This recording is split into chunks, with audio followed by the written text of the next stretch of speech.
So the European war was over. But we were still fighting in Japan, and there was a British Pacific Fleet. So our ship had been destined to join the British Pacific Fleet. I was terrified because I was the gunnery control officer. And the Japanese had adopted the kamikaze technique, and they would just dive the whole plane full of bombs straight into your ship. The only way you could stop them was to hit them right on the nose with an anti-aircraft gun. That was my responsibility. So I had visions of swimming around in the drink, with everybody saying, "Well, you silly bugger, why didn't you hit the Japanese ship on the nose?" So did you actually hit it? No, we didn't go to Japan because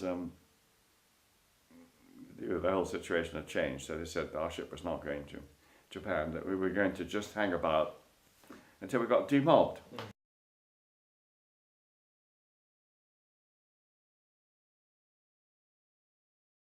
The Blitz was over. There was no longer the systematic bombing of London, so people didn't feel afraid to go to the theatre. Yeah. And in 1944, they hadn't yet started their rockets. So they started in 45, the last month of the war. So 44, there was no bombing. People felt, we're going to win, and we can enjoy it. We can go to the theatre and enjoy it, and we really enjoyed it. And the concerts were beginning. I also heard at the same time Yehudi Menuhin playing Bartok's violin concerto, which had recently been composed.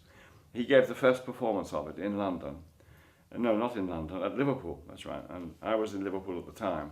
Liverpool Philharmonic was directed by a man called Malcolm Sargent. And that was another unforgettable experience to hear Yehudi Menuhin, who was still a very young man, playing the Bartok violin concerto.